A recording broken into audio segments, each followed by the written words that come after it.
Insemmilkom u nilqakom għal programm ieħor mis-sensiela Ħelsien. Jiddispjaċini nara l-poplu jiġi tradut, mitmejjel u użat.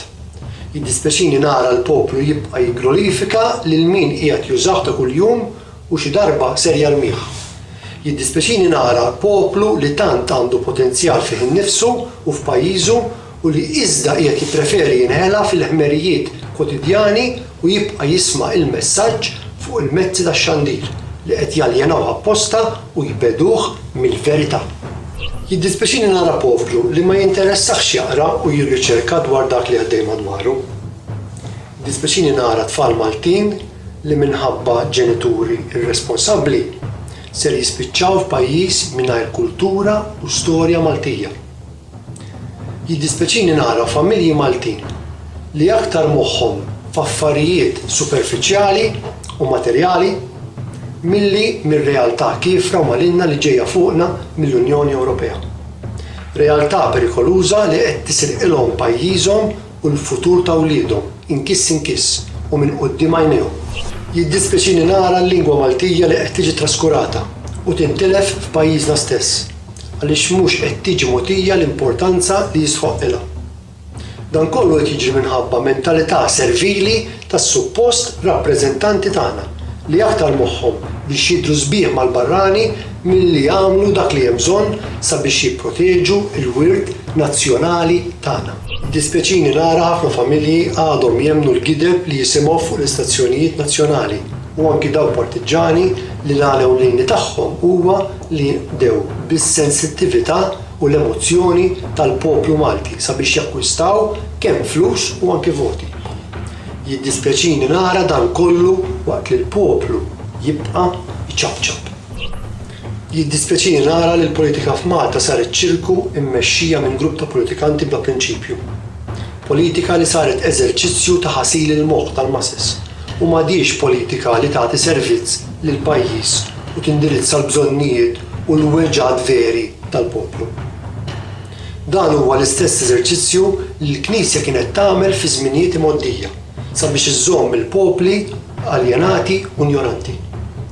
Jiddispjaċini nara li dawk li kienu jemmnu fil-mexxejja kbar ta' dari u l-ġlidiet kbar tagħhom kontra l-okkupazzjoni barranija illum qegħdin, forsi mingħajr ma jafu, jappoġġjaw ma stess dak kollu li dawk il-mexxejja kienu tant issieltu għalih fi żmien sabiex Malta tkun ħielsa u indipendenti. Jiddispjaċini nara li l-bidla li tant politikanti u mexxejja jgħidu biha qabel kull elezzjoni ma tasal qatt. Jiddispjaċini nara it-taxxi tal-poplu Malti jiġu sparpaljati minn quddiem għajnejhom b'xi tbissima falsa ta' xi politikant korrott. Fil-fatt, ilna naraw kif dawk li sparpaljaw flus il-poplu matul il-karriera politika tagħhom ma jinqabdu qatt u saħansitra bosta minnhom jiġu premjati u glorifikati. Jiddispjaċini nara li min mhux jinduna jew saħansitra ma jirċifhem li l-problema tal-immigrazzjoni hija problema krejata minn barra xtutna apposta sabiex jiġu imfaqra u mħawda l-pajjiżi Ewropej. Din hija kollha parti minn aġenda akbar li llum qegħdin narawha tiġi fis-seħħ. Il-partiti li għandna llum qegħdin jappoġġjaw din l-aġenda neoliberali li qed tuża pajjiżna għall-interessi u l-ossessjonijiet maligni tagħha biss. Jiddispjaċini nara partitarji Maltin li għadhom jemmnu li Malta għadha ħielsa u indipendenti għaliex il-partiti jibqgħu ta' parsi jiċċelebraw dawn il-ġrajiet. Dan meta jafu sew li hu semmitilna l-aktar żewġ affarijiet prezzjużi li pajjiżna seta' jkollu: il-ħelsien sovran u l-indipendenza monetarja. Jiddispjaċini nara eluf ta' Maltin għadhom jappoġġjaw politikanti folozz sabiex sempliċement jibqgħu jakkwistaw xi pjaċir personali. Jiddispjaċini nara li m'għandhomx il-kapaċità li jifhmu li ħafna minn dak li jkunu jixtiequ jirċievu mingħand il-politikanti jkun diġà tagħhom bidritt bħala ċittadini Maltin. Jiddispjaċini nara li għataw ignoranza kbira fejn jidħol għarfien fuq politika internazzjonali u kif din qed taffettwa bil-kbir il-pajjiżna.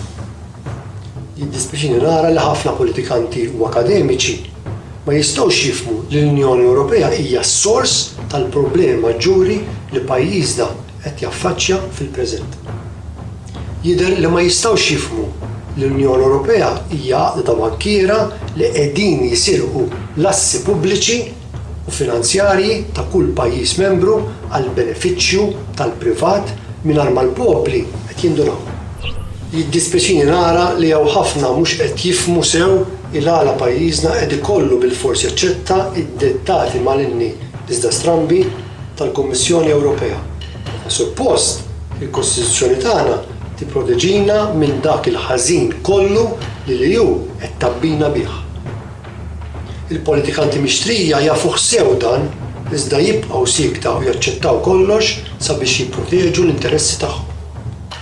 Jiddispjaċini nara kif il-kilba għall-flus u l-poter saret akbar mill-interess nazzjonali. Il-politikanti mtella bil-voti tal-poplu stess suppost qegħdin jipproteġu. Però l-aktar ħaġa li jiddispjaċini nara huwa poplu li qed jaċċetta l-ħażin kollu li ġej għalih u saħansitra jappoġġjah bi flusu. Bħal meta pereżempju jsiru kampanji sħaħ ta' ġbir ta' fondi u għoti ta' benefiċenza. Dan ifisser li l-poplu tant huwa brainwashed li mhux qed jifhem kemm qed jiġi użat biss għal fini ta' ħaddieħor. Forsi huwa vera li l-Malti sar jaqgħu jqum jekk xi ħadd jitmejjel bih, imbagħad huwa jaħseb f'qalbu li qed jagħmel xi ħaġa tajba. Jiddispjaċini nara li l-poplu Malti qisu ma jimpurtax minn għada, iżda jimpurtah biss millum. Jiddispjaċini għal dan il-fatt għaliex din hija l-istess mentalità li kienet kisret imperi kbar u pajjiżi b'saħħithom fl-istorja dinjija. Fl-aħħar nett jiddispjaċini bl-ipokrezija ta' ħafna nies li jiftaħru li jemmnu f'Alla u fit-tagħlim ta' Ibnu Ġesu Kristu. Jekk temnu vera f'dak li kien jgħid u jagħmel Ġesu Kristu, ħarsu lejn kif kien jgħix u lil min kien imaqdar u x'kien jikkritika huwa u tindunaw min vera qiegħed jitħaq bikom u min qed jużakom. Nassigurakom li jekk mhux ser tagħtu każa lill-messaġġ u tibdew tużaw moħħkom aktar mill-qalbkom, ser tkunu qed tpoġġu l-futur tagħkom u tal-ġenerazzjonijiet futuri fil-periklu.